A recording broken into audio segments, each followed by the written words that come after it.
So when I got to KYW when I was a kid, 26, there was an anchorman, Bill Branson.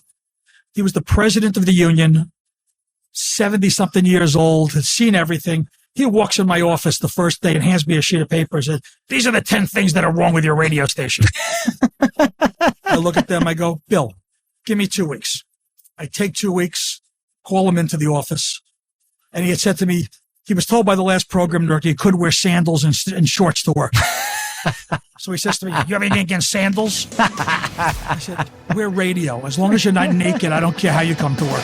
Benztown President Dave Chachi Dennis loves radio and all of his radio friends. Hey, Chachi. Hey, everybody. Because Chachi loves everybody. My next guest has received the Ellis Island Medal of Honor from the National Ethnic Coalition organization. He was named to the Brooklyn College Alumnus of the Year.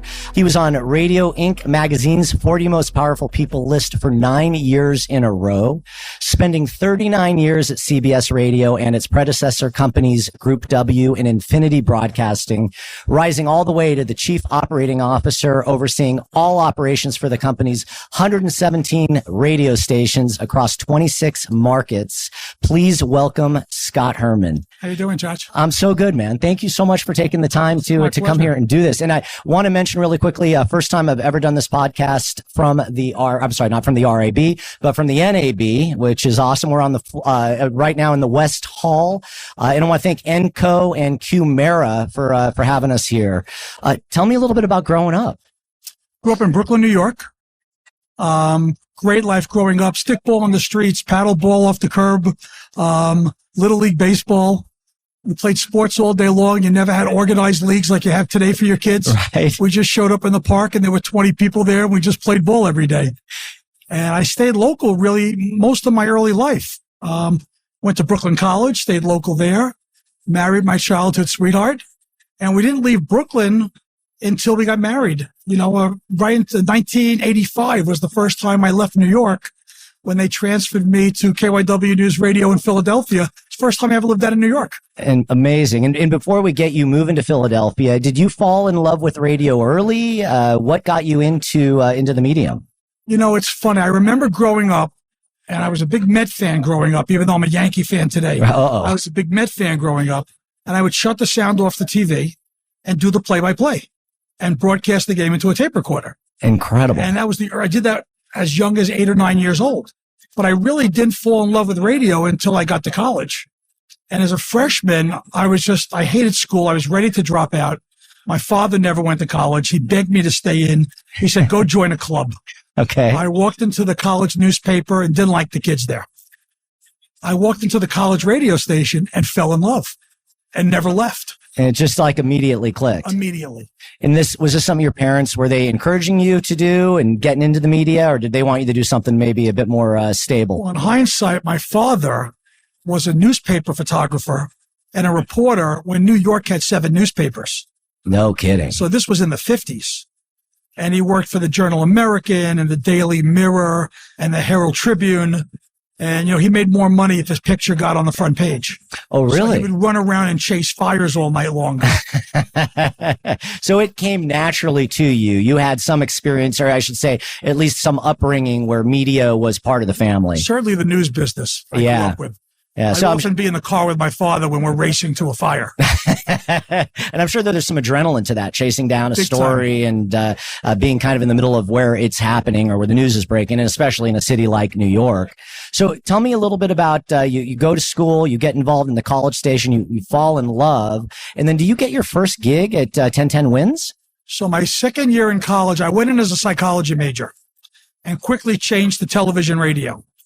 In my third semester in college, I have a professor named Sister Camille D'Arienzo. Okay. And she did religion commentaries on 1010 Wins and still does them today. No kidding. I didn't know that. And Sister Camille's 90 years old now. And she's still on the air. Still on the air. That's fantastic. And she's my professor, and I become like her favorite student. Remember Tuesdays with Maury? Sure. It's a great I book. had like Thursdays with Sister Camille. She couldn't get me out of her office. I would hang out with her every minute. And in my junior year in college, I asked her if she'd help me get an internship. So she recommends me to 1010 Wins. I go in for the interview, and the news director says to me, "You run the college radio station?" I said, "Yes." He goes, "You know how to edit?" I go, "Yes." He says, "You know how to write?" I go, "Yes." He goes, "You want an internship or a job?" Because Sister Camille never recommends anybody. And they gave me a job. Amazing. And they made me a desk assistant on Saturday mornings from 4 a.m. to noon, $3.85 an hour. And after a month, they gave me Sunday mornings too, because they liked the work I was doing. And then they would call me in every time somebody was sick or on vacation. So I was working like 6 days a week. And I mean, this has got to speak volumes about you, because I mean, it's a legendary radio station, and I'm sure it's not lost into you at that age. It's an internship, but I mean, that's an incredibly important job. Someone, what were you, 20, 21? I was 20 years old when I first got there. And ironically, it was my father's favorite radio station. Oh, man. I'm sure he was incredibly proud. He was just blown away beyond belief that his son worked at that station, albeit as a desk assistant. Right. But still, I mean, what an incredible start. And then from there, you become at 1010 Wins. A couple years later, become the unit manager. And what is a unit manager? My background's more music radio. It really was a television title. So when NBC or CBS Sports would go on the road, the unit manager was the one that had all the cash. And they'd be tipping the carpenters and saying, "Can you do this for me? Can you do this for me?" Okay. But we were ready to go through a strike at 1010 Wins. After the on-air union in 1981 was threatening to go on strike. And they wanted me to be able to work during the strike. So they had to make me a manager. Because if you weren't a manager, it means you had to cross the picket line. And sure. So they created this radio job for me called unit manager. So when the strike did happen, I was allowed to cross the picket line because I was a manager. Yeah. That had to have been pretty stressful. So you're 24, 25, and after at that point wields a lot of power. I'm 21. You're 21 still. And I'm basically keeping the station on the air because we were Westinghouse at the time and everybody went on strike. So after all the on-air people went out, on-air anchors, reporters, and then the Writers Guild went out in sympathy. So we lost all the producers, editors, writers, desk assistants, everybody.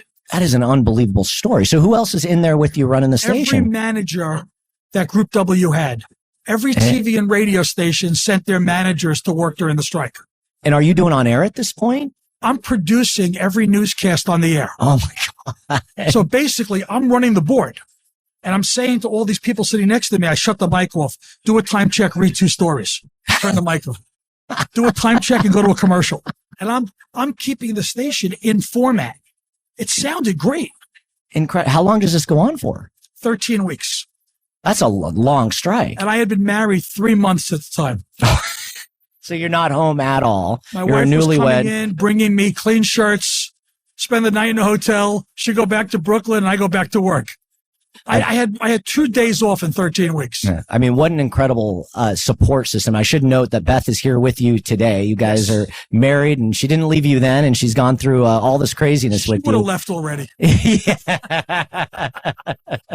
Were the union members, were they upset with you? Did they feel like they were betrayed or they understood? And it's so interesting, for me, and I learned this at an early age. So I'm now 21 working during the strike. I come into work. I bring coffee for the guys on the picket line. Oh, well, you know what? That sounds very much like you. I can see that. And the labor relations director of the company says, "What are you doing?" I said, "Look, this strike's going to end one day and I have to manage these people." Sure. I mean, that's very profound at that age to have that kind of leadership wisdom. You're going to go on to the next problem. I have to manage these people. Yeah, really wise. They were never mad at me because they knew I had to. But they also said, if I wasn't in management, their strike would have worked. So you quickly ascend, and you can see why with those leadership skills. Unit manager, you become the assistant news director in 82, and then the news director in 83. So what are you now, 23? 25. So you're the news director of the biggest, arguably biggest talk station, news station in the country at that point. I mean, that's an unbelievable career trajectory. Yeah, I mean, I worked for Group W Westinghouse, and they were, you don't know when you get a job, your first job, if you're in the right place or not. It was such a great company. I mean, if you were one of their own, and I started there as a kid, they gave you chances nobody else would give you. And if you happened to succeed, you got the next job, and you got the next job. And fortunately, I kept succeeding, and they kept giving me jobs that I really wasn't ready for. Sounds like, though, a great culture, and they obviously had the belief in you. And I've always been told, you throw someone that's got, skills, throw them in the deep end and see what happens. And they threw you in the deep end. And they invested in you. They sent you for training programs. They sent me to the Kellogg School at Northwestern. Really? For a 2-week program. They sent me to the Columbia Graduate School of Business for a program. I mean, they put me through the NAB management program. I mean, they did things that no one does today. Yeah. So they really invested in me. It goes to show you, what brands they had and the success they had, and there was a good reason for it. And you're right. I think the payback. I stayed 39 years. Yeah, I'm really excited to talk about the rest of your career because the stations and the accomplishments that you have, or I should say, the accomplishments over the years are just really impressive. So you're the news director in '85 at 1010 Wins, and now they offer you your first program director gig in Philadelphia. And what's that? That's market 5, market 6. At that point, it was market 4. Jeez. And I had never been out of New York. So this is your first time leaving the city, and you're handed another legendary radio station. I didn't realize how close Philadelphia was. Is it about a 2-hour train ride? Yeah, but it's like an hour and a half drive. It's like exit 4 of the Jersey Turnpike. Is it, San Diego in LA, most people from San Diego come to LA, but LA people don't go to San Diego for some reason. Is that the same thing with Philly and New York? Yes. Yeah. Philly people are more likely to go to New York. New York people don't go to Philly. Right. Makes sense. So you get, though, this great opportunity, and now you're a program director. And how does that change in the news world? Because the news director's got a lot of responsibility at a news station. What is the program director's responsibility versus the news director's responsibility? So at the old news stations, the news directors were in charge of the daily coverage. Okay. So what stories you're carrying, what the reporters are going to go cover, who's acquiring the sound on the stories. So the news director is news gathering. The program director is the sound of the station. Everything around the news. How many stories you're running, how many commercials you're running. Got it. The jingles, the programming clock. So the whole brand. Right. Understood. And then all that's got to be in sync. I had a news station like that, and I should have asked this back when you were in New York, but how big is the news department at this time? Well, back then it was about 60, 65 full-time people. Jeez, that's a big staff. It's 24/7. It's all local. Nothing syndicated. And we didn't carry any talk shows. So every show had news writers, news producers, people cutting tape, people sitting in rooms and listening to the mayor's news conference and chopping it up into 15-second bites. So it was quite an operation. Yeah, a lot of moving parts. And so you're there in Philly for 3 years, and it sounds like things must have gone swimmingly well. What did you think of the Philly lifestyle and being away from New York for the first time? I liked it. It's interesting. I was in Philly twice in my career. So the first time I go to Philly, the Philadelphia Inquirer writes basically the carpetbagger from New York is coming in here to show our people what he thinks they need to know. Really? Right. So they've kind of had a chip on their shoulder about New York being the big brother. Yeah, got it. And I remember being in my first meeting with the KYW. At KYW, they were capital J journalists. Okay. And I remember I'm in the first meeting, and one of the editors, Bill Roswell, I can remember like it was yesterday, says to me, is KYW a news organization or a radio station? I said, Bill, you're a first-class news organization. I've been sent here to make you a radio station. And what was his response? He just looked at me like I was nuts. So you have success in Philly, and then you get promoted now to go to Chicago, which is a big promotion. And Chicago is a whole beast in and of itself. NBC was getting out of the radio business, and they sold their FM, Q101, to Emmis. Okay. And they sold their AM, WMAQ, to Group W. Got it. And Group W decided to make it an all-news station and compete with CBS-owned WBBM. Oh. Ironically, later on, we'd own both stations. But they sent me there to make it an all-news station.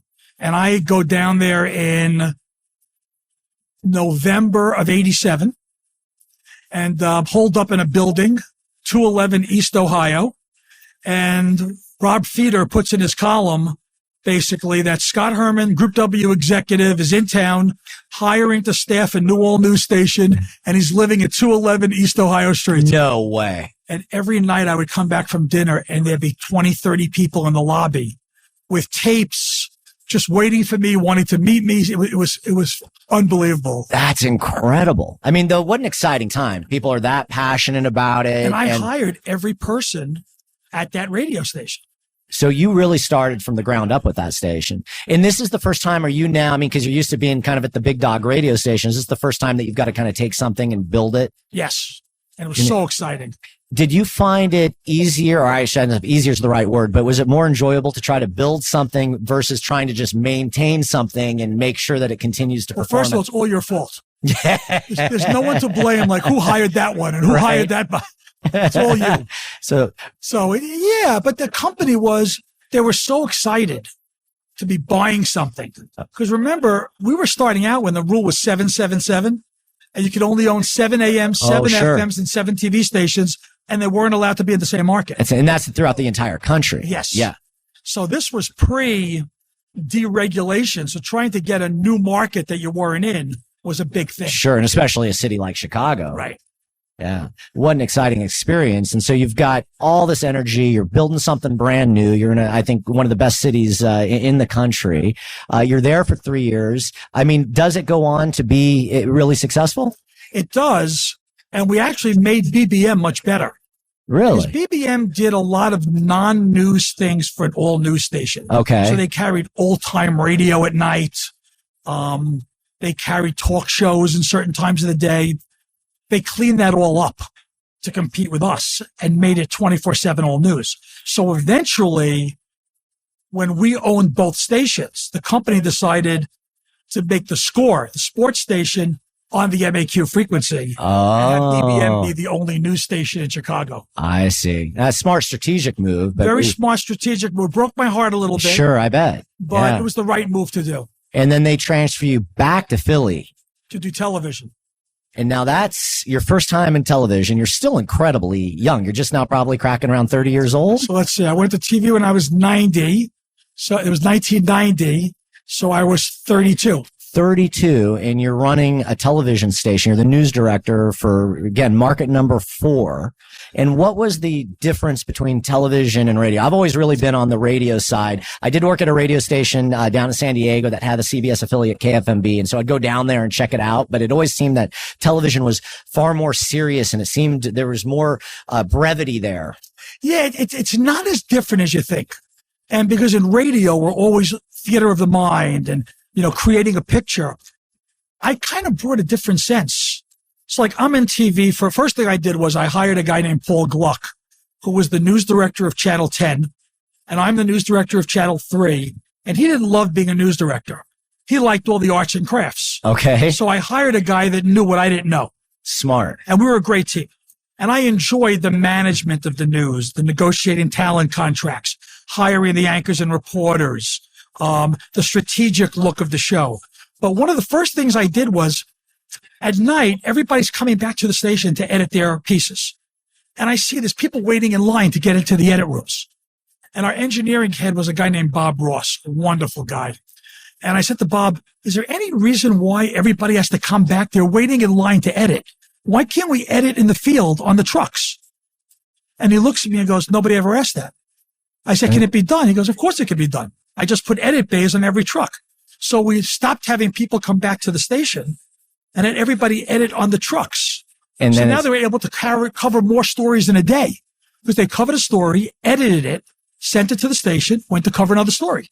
What an amazing scalable move. But I wasn't a TV guy, so it didn't strike me that you had to come back to the station and edit. Fascinating. Really quick, just two questions that two things I want to unpack really quickly. One, at this age, and you're dealing with a lot of professionals in these major markets at, gigantic franchise network owned radio stations. Did you ever get pushback where people, I guess more, I'm not going to have this young kid tell me what to do? I didn't, but I was never a manager that acted like I knew everything. So when I got to KYW when I was a kid, 26, there was an anchorman, Bill Branson. He was the president of the union, 70-something years old, had seen everything. He walks in my office the first day and hands me a sheet of paper and says, these are the 10 things that are wrong with your radio station. I look at them. I go, Bill, give me 2 weeks. I take 2 weeks, call him into the office. And he had said to me, he was told by the last program director he could wear sandals and shorts to work. So he says to me, "You have anything against sandals?" I said, "We're radio. As long as you're not naked, I don't care how you come to work." So he loved me right away. So I go through the list. I said, "I think you're 100% right on 1 through 6. 7, I'm not sure about. 8, I need a little more time on. And 9 and 10, I think you're wrong." And how did he handle it? He said, "I love you." It's amazing. Nobody ever talked to him that way. So he goes out in the newsroom. And I learned this early on. If you get one of the biggest leaders to be on your side, they manage everybody for you. And the wisdom that you're sharing with me is, I've always really appreciated the wisdom at this age. And this kind of leads me to question number 2 there. Were you learning this from some mentors or from the training that the Group W was sending you to? Are you reading books, or were you just kind of born with some of this knowledge? No, I feel like I was born. I mean, I was the senior class president. I was the general manager of the college radio station. I was always a leader, and it just kind of was common sense to me. It's naturally charismatic and something that you and I wasn't the guy that said, "I'm the boss. You got to do what I say." I was always able to get people, to get together, come together. What do you think? What do you think we should do? That consensus type management, not entirely consensus, but you brought people on board and let them part of the decision-making process. You want people to own the decisions that are made. If you're the manager that tells everyone do this, then they're executing your plan, and they could say to you, "It wasn't my plan." If you help them execute their plan, now there's more buy-in because it's their plan. That's so many takeaways already, and we're not even halfway through this. Let's talk a little bit. You've done TV, and now they make you the director of news programming for another for the TV station, and then for the AM. So now you're both doing TV and radio. Right. So now there's a new guy running Group W, a guy named Bill Korn, who came from like Frito-Lay. And he sits there and goes, "So I got this guy in Philly who's a TV news director, who's been a radio news director and program director.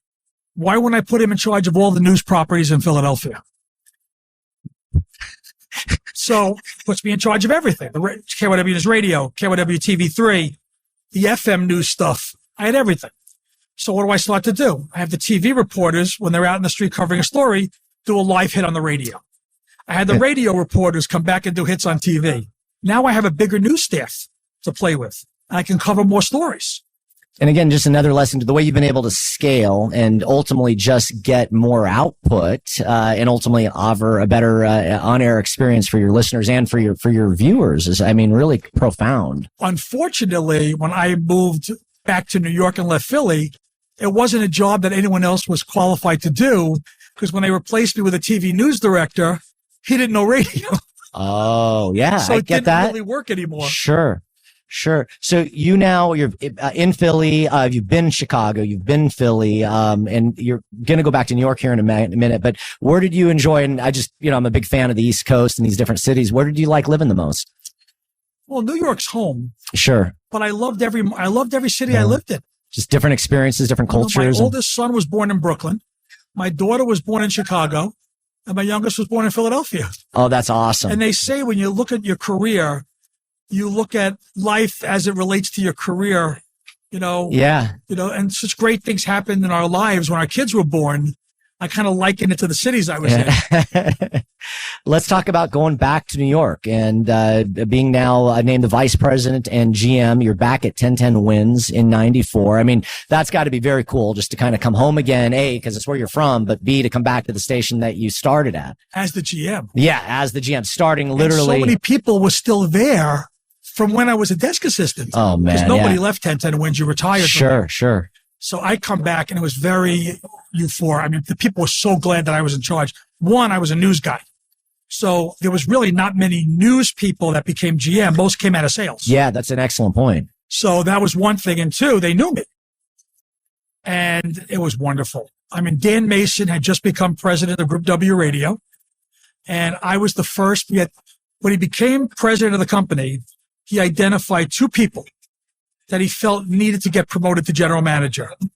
I was the first one, and the second was Weezy Kramer. No way. And both of you obviously went on to have these incredible careers. So I became GM of Wins, and Weezy became GM in Chicago. And then you annex NEW. So now you're doing an FM. And what are they doing on NEW at the time? So at the time, it was a rock station. Oh, my. and they were fighting with K-Rock. And Okay. K-Rock had Howard Stern.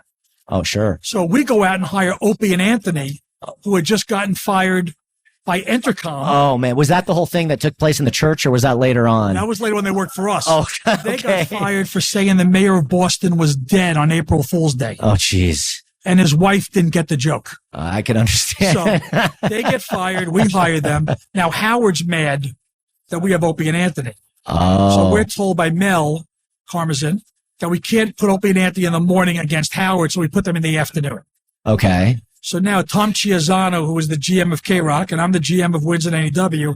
So Tom starts to get mad at us that we're running a lot of the same music they're running, and we have Opie and Anthony, and he has Howard. So Mel calls a meeting for the two of us, and he says to Tom, bring me a list of all the songs that you don't want Scott to play on WNEW-FM. Really? It was every rock song that ever existed. They'd have you go to an AC station or something. So Yeah. as a flippant comment, I say, Mel, we might as well go talk. And Mel goes, that's the best idea all day. Go talk. And we became FM Talk. Amazing. So we created FM Talk at 102.7. Our morning show, we never quite got right. We tried a lot of different things. We had the sports guys. We had Chris Booker Sure, sure. and Linda Lopez, J-Lo's sister, Okay. as the boy. We tried a lot of things. But midday, we had Leslie Gold, the radio chick. Great. Afternoon drive, Opie and Anthony. Yeah. Evenings, Ron and Fez. Great. Overnights, Tom Likas. Oh, no kidding. And it was a really good radio Yeah, station. that is. Was Tom in LA at the time or in New York? In LA, but It- syndicated. Got it. Yeah, sure, sure. No, it is a great station. At that point in that, when you're doing music, were you a music fan growing up as a kid or? Yes. Yeah. So But I was a WABC top 40. got it. I remember going to Brighton Beach, and WABC's cume was like 3.5 million. Jeez. And they would say, okay, kids, time to turn. Yes. And you'd see everybody on the beach turn over. Just like KHJ in LA. And they Very would similar. do instant replays and run the song again. So you can learn the lyrics. They'd run the top song over and over again. But I love that radio yeah, station. what an era. And that's back, 20 shares and just these gigantic numbers. So you now are obviously doing phenomenal back in the city. You're running, you've got the FM Talk, plus you've got 1010 Wins. You now basically get promoted again to be the SVP of radio for all of CBS News. So is CBS at that point now bought Group W? Westinghouse bought CBS Westinghouse bought CBS. Got it. and changed the name to CBS. Okay. Okay. So CBS owned the Westinghouse name, and then Westinghouse basically, as CBS, got rid of all the non-media businesses. So they sold the elevator division, they sold the escalator division, they sold the nuclear division, the light bulbs, the appliances, and they Oh. became a media company. But people always think that CBS bought Westinghouse. Westinghouse bought CBS. I did not know that. It makes sense. I remember watching Letterman in that era, and they would always pan out. They had the big Westinghouse sign and the whole the building. Yeah. Okay. I didn't know that. Thank you for explaining that. So now, I mean, you've been a major market guy. You've obviously got a tremendous amount of experience and success under your belt. But now you're serving as the SVP of News, and you've got 500 affiliates that are running that Because I had service. the whole CBS radio network. In addition to the own stations, I had the whole CBS radio network because Mel was concerned that some stations were defecting from CBS News Radio to ABC News Radio. And he wanted me to stop that. So he sends me in and he says, I want you to spend a month there and write a white paper on what's wrong. So I go in there, I write the white paper. Mel comes back and says, this is great. You're in charge. Go execute your paper. I said, Mel, I never would have written this if I knew that I was going to do it. So you thought you were just doing some background research for him, I and thought I was consulting.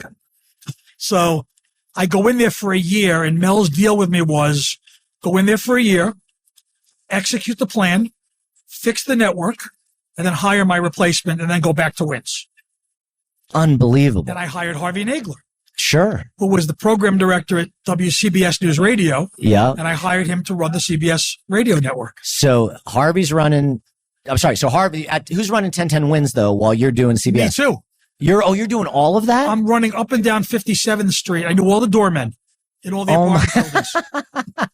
Getting a lot of steps I started my day at Wynn's, then I'm going down to the CBS building on 10th Avenue, back to Wynn's, back there, back and forth all day long. What are some of the challenges between local radio and network radio? So I get to the network. This is how it would go. A huge affiliate, not owned, WTOP in Washington, Sure. calls the network and says, we'd like you to cover this story for us in Washington. CBS would say, that's not a news story. We're the network. We'll tell you what we're covering. Oh, man. That's what it was like when I got there. That's why we were losing affiliates. I walked in. First thing I said was, here's a list of our top 35 affiliates. Anything they ask for, the answer is yes. Anyone says no to any of these affiliates, you're fired. Don't come to work the next day.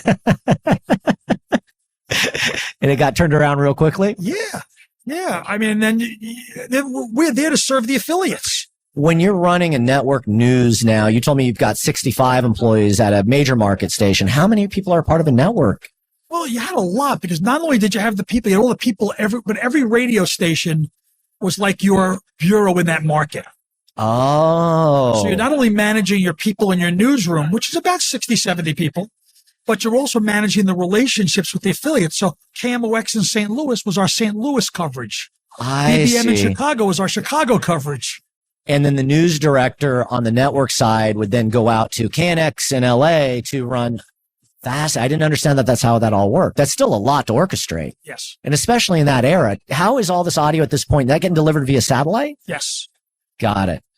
Fascinating. What an operation. And obviously a tremendous amount of success. Did you like more the local side or more the network side? Local.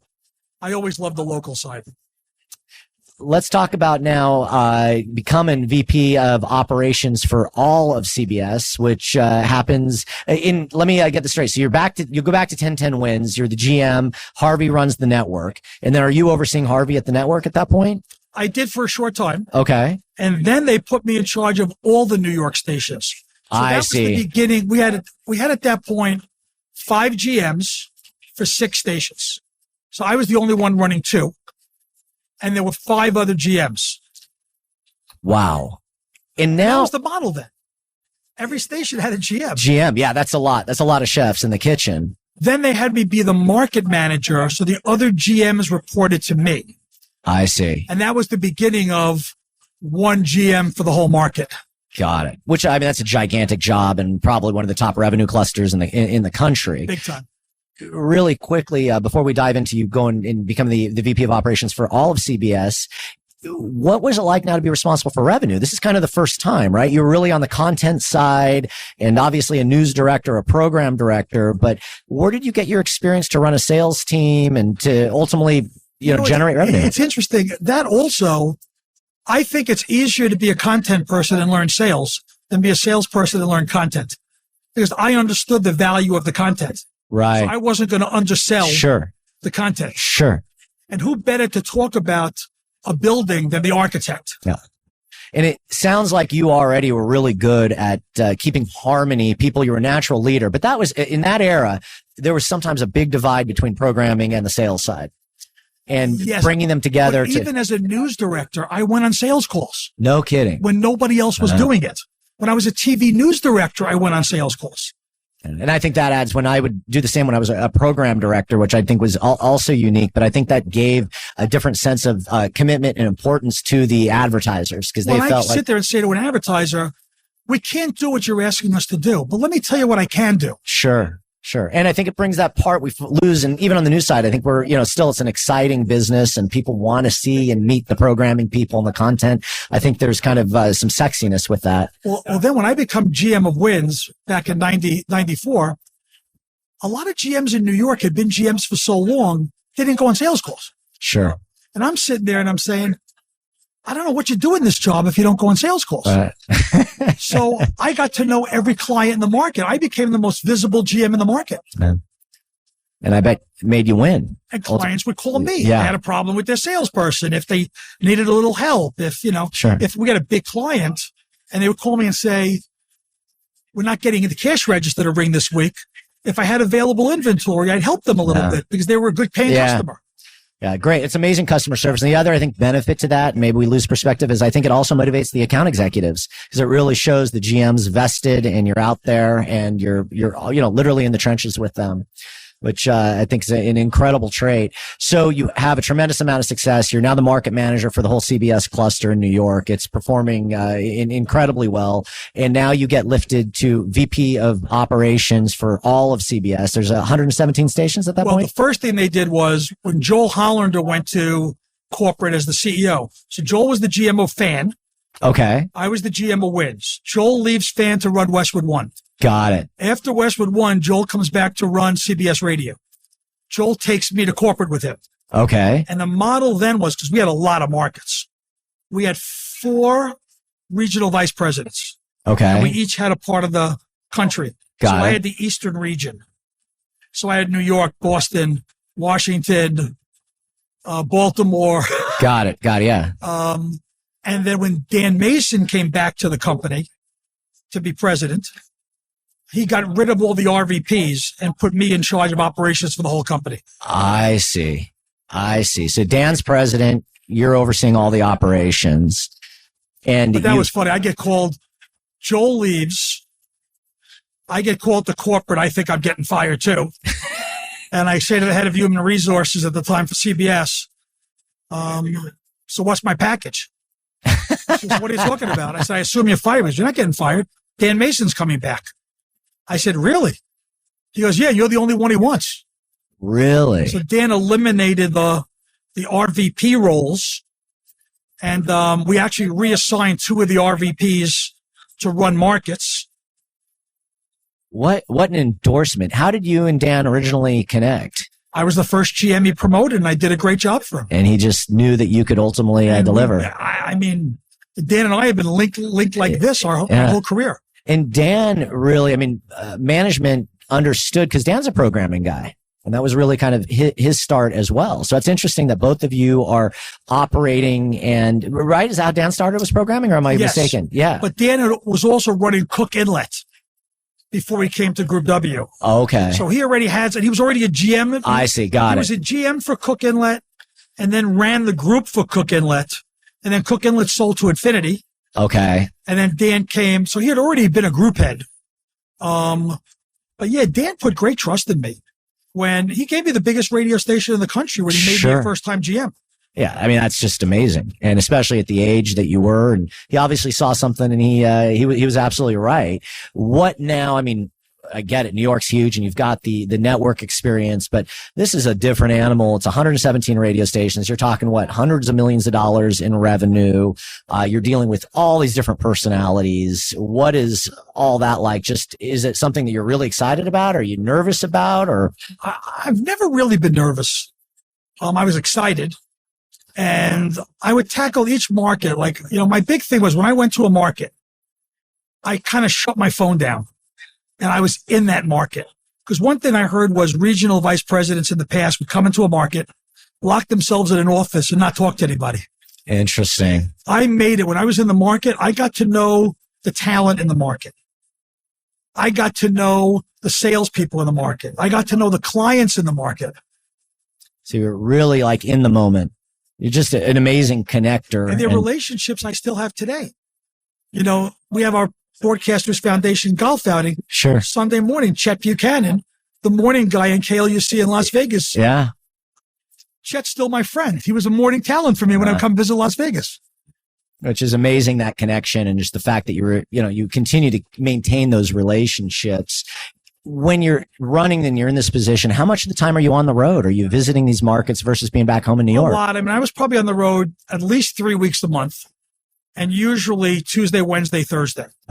I try to be in the office Monday and Friday, but if I was going to the West Coast, I could be gone all week. Sure. And if I was doing Seattle, I did Portland. So some weeks I was away all week. That wear on you personally, your health? Yes. Yeah, I had a big health scare. I want to say 16, 17 years ago. I got an infection on the outside of my lung. I have no idea how I got it, but I was worn down. I got very heavy. I was diabetic. Yes, there are ways to do it in a healthy way. Right. But it's tough, man, especially You're entertaining people all the time. You know, I'm getting up at 6 a.m. I should go to the gym, but I go to work. Yeah. I work all day. You go out to dinner. Sure. You don't have to have a steak and cheesecake and wine when you go out to dinner, but you do. So you quickly get into bad habits. But I loved it. I loved it. And I didn't realize how worn down I was until I got sick. And then once I got sick, I made a lot of lifestyle changes. Sure. When you're taking on, I think it's an amazing, back to your leadership skills and just the fact that you're able to deal with the stress and cope with all that. But when you're dealing with a corporation of that size, is there pressure just when you're going back and you're reporting to the board? And what are things, I've never even experienced anything quite like that before. What is that part of the business like? You know, corporate in my life was always, and this is why I was a corporate, they were always helpful. Like, I don't think I worked for a bad corporate person in my career. And even amazing. Leslie Moonves was a great boss for us. We would visit with him once a month and give him talking points that he could talk to Wall Streeters with. Very engaged, brilliant, like a photographic. Everything you told him, he ate it up, and he could spit it back. And very creative, and very talented. And in the Westinghouse days, Bert Stanier was the COO of Group W, Westinghouse, when we bought WMAQ. And we would have to go brief him on the radio station he had bought on how we were doing. I remember one day he goes, guys, I'm looking at the light. Is there a light at the end of the tunnel, or is the train coming? But very helpful. What do you need? What do you need to be successful? And I always felt I never lied to corporate. I never postured. I told them the truth. And if they got mad, they got mad. But more times than not, they just appreciated knowing where you were and what you needed. Yeah, the candor and what you said just kind of early in your career. And I can't remember the gentleman's name, but he came with all the things he wanted you to do, and you didn't get defensive about it. You took that list back and you basically implemented what you thought was right. And then you said the other half of the things. How would I know as much as him? He'd been there all those years.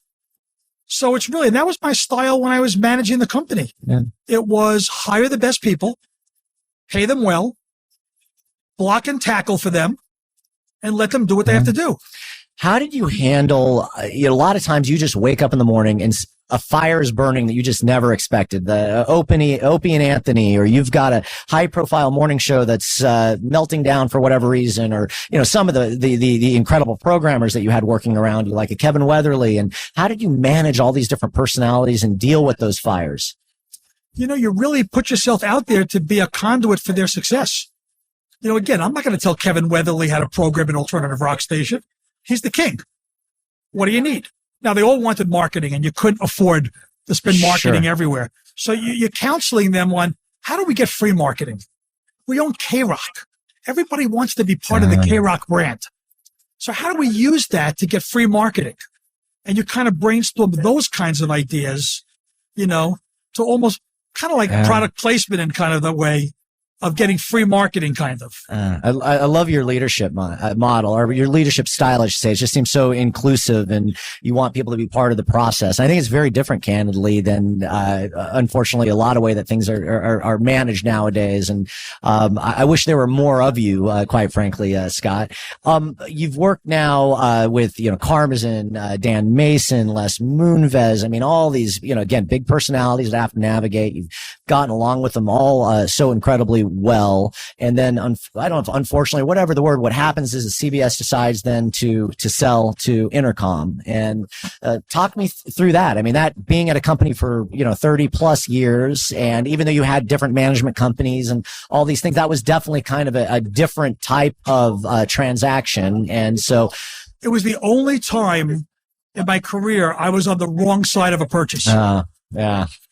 So it worked to my advantage a lot of times. Sure. But David Field was very embracing to me when the deal was done. I was anointed as the person that was going to go around the country with him and introduce him to all the cities. Right. So I traveled with him and Wheezy Kramer. And I remember having lunch with David, just him and I, one day at Fresco by Scotty's in the city. And that was the day that David said to me, he goes, it's going to be great. Wheezy's going to be the COO of the company. You're going to report to her, and she's going to do New York, LA, and Chicago, and you can do whatever else you want to do. And I said, you don't want me to do New York? Right. And he said, no, Wheezy's going to do New York. I said, I have 25 years of experience in New York. He goes, yeah, Weiss is going to do New York. I said, yeah, it doesn't work for me. Oh, man. And I just decided that day not to come. And to David's credit, I mean, he wanted me to come. It just wasn't a job that I wanted to do. One of my mentors, and I've brought this up before, and thank you, by the way, for sharing that story. And I work in a public setting, so I won't say the word, but mentor of mine, Johnny K, and he had said, you want to get to a point where you have FU money and you can basically do things because you want to do it and you love to do it. And I'm assuming by that point you were in a position where you didn't need to do it. I was lucky. I had worked for CBS and Westinghouse for 39 years, so I had a pension. Sure. And nobody has pensions anymore. But I was so old in that old world, I had a pension. Yeah. I'm a saver. My wife's a saver. Someone said to me recently, how were you able to retire at 59? I said, one wife, one life, one house, no boats. Great answer. Maybe the best piece of advice you've doled out all day long. Leaving, being in such a high, and we'll get into a second to what you're doing now, but, here you're in this high energy gig for, a long time, these gigantic news stations on the road. Did you ever see when Bill Gates, this was several years back, when he left Microsoft and they did that parody video of him with carrying a little box out and, he's carrying it to his car? What was that like, leaving such a gigantic organization? Well, it's funny. For the first, I'm used to 500 emails a day. Sure. And I'm used to hundreds of people calling me every day.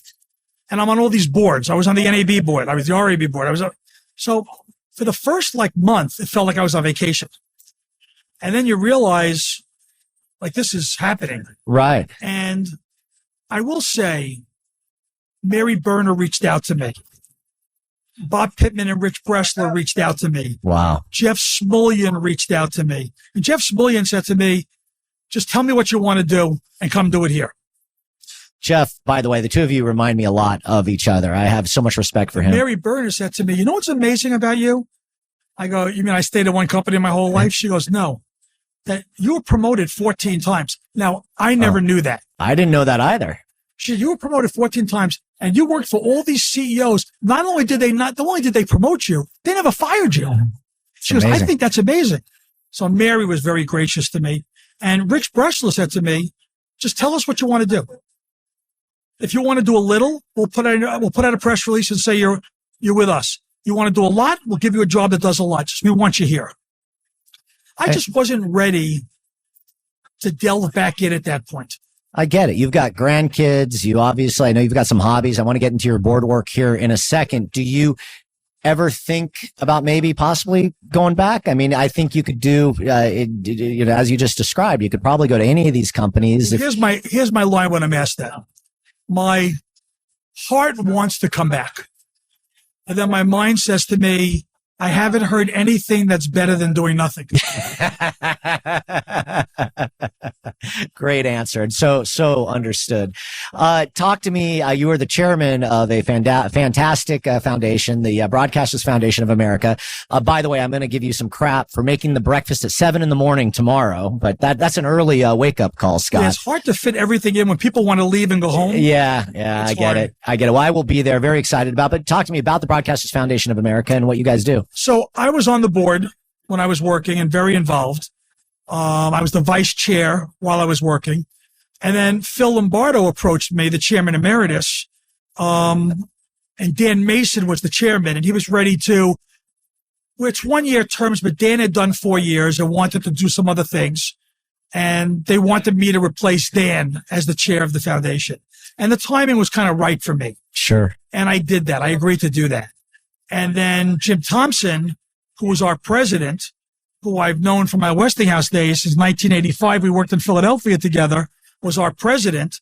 And then we decided that Jim is going to retire at the end of that year.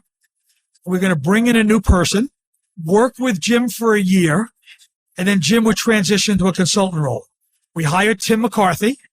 Great guy, who I, by the way, got to interview a few weeks ago. And I heard that interview. Yeah. And, Tim was a great hire for us. And then unfortunately, Jim got sick. and dealt with throat cancer. So Tim never had that year of onboarding with Jim. Sure. And I was thrust more into the onboarding than maybe I would normally do. And I'm probably more involved now than most chairmen have been because I have the time. I don't have another full-time job. But Tim runs the foundation day to day and does a great job for us. And it really is, it's the right final act for me. It's a labor of love. We're helping people that need help. The letters we get are heart-wrenching. Letters from people that say, I couldn't pay my rent. Sure. And I couldn't pay for my drugs. And then my check came from the foundation. And you realize you're doing God's work. No, it's incredible work. You shared with me the other day at the golf tournament. They gave out over $2 million last year. We just, the hurricane that everyone experienced, not everyone, but people in Florida, you guys helped out a tremendous amount of people, and just broadcasters in need really around the country. If you've ever worked in radio or TV, doesn't have to be in front of the camera or in front of the mic. You could be a secretary. You could be a receptionist. You could be a traffic person. Doesn't matter. If you've worked in over-the-air radio and TV and you qualify, we'll help you. It's fantastic work. Highly recommend getting involved, and I think Tim is doing a phenomenal job. And obviously the late great Jim with building that organization. If you could get into a time machine and go back to one part of your career, and again, these just legendary call letters and stations and positions, what was the most fun for you? I would have to say running 1010 Wins. Yeah. The station I started at, I remember my first day at work was January 4th, 1994. And I had a big white oval marble desk. Oh, that's and great. I get to work and I roll up my sleeves and that desk was so cold. And my arms are on the desk. And I looked at myself and I said, oh my God, they gave me 1010. What have they done? Don't screw it up. I did not want to be the guy to screw it up. And you didn't. And I didn't. And it made my career. It made my career. I mean, when I got to 1010 Wins in 94, the station was doing $31 million of revenue and $15 million of cash flow. Jeez, man. When I left 10 years later, we were doing $65 million of revenue and we were doing $35 million of cash flow. That is mind-boggling. And that's what got me the corporate job. Absolutely incredible. I had unbelievable staff. I mean, Greg Janoff I had hired, who just retired from United Stations, was my DOS and my general sales manager and was a great partner with me. My program directors were Steve Swenson, Mark Mason, Ben Meverak. I mean, I had who's who of the golden programming guys, so it was a wonderful time to be. Best job of my life ever. I had a boss, John Wagaman, who said to me when I got the Wins job, he was my GM of Wins back in the 80s. And John said to me the day I got the job, he said, you'll have bigger jobs in your life, but you'll never have a better job. And he was prophetic. Really was. Because the Wins job was the best job I ever had. I mean, what a remarkable career. I'm so grateful for you sharing all that. And one last question. Your dad, you mentioned, was a journalist, working for a newspaper and guys driving around town. I can imagine that as a little kid racing to different news scenes. And I didn't ask, when did he pass and was he able to see? How much of your career was he able to see? Oh, a lot. I mean, he passed away 9 years ago. Okay. And he was my biggest fan. I'm sure. He would walk into, it was pretty funny. Yeah. He'd walk into 1010 Wins years after I was at Wins. And he'd say, I'm Scott Herman's father. I love he'd that. Call the station. He'd say, there's some police activity on 2nd Avenue and 58th Street. And they go, we'll check on it. He goes, you don't need to check on it. I'm Scott Herman's father. I'm telling you it happened. So he was very proud. What an amazing story. Scott, thank you so much for being here today. I want to thank Cumera for all their awesome, incredible video work. I want to thank Enco for letting us be here at their wonderful booth at NAB. And also special thanks to the RAB, Erica Farber, by the way. And I didn't bring that up, but you hired Erica, right? I did when I was chairman of the RAB. Well, you have such a knack and eye for talent, because what an amazing job she has done as well. Oh my God, she's the Babe Ruth. She's just talking about radio stations I loved growing up. She ran 99X. That's right. And one of my all-time favorite radio stations. She's doing an amazing job at the RAB. So thank you to Erica, to Leia, and to Dave for letting us use your gear here, and really appreciate it. Say Scott. that to him, the past chair. Thank you so much, man. Thanks, Chachi. Thanks for listening to Chachi Loves Everybody. If you like the show, we hope you leave us a 5-star rating and tell your friends. Please make sure to subscribe on Apple Podcasts, Spotify, or wherever you listen to your podcasts. This has been a Benztown McVeigh podcast production. Hosted and researched by Dave Chachi Dennis. Executive producer, Darren Silva. Producer and editor, Jake Urbanik. Show coordinator, Estefania Padilla. Marketing and distribution, Suzanne Aksu and Robbie Gessel.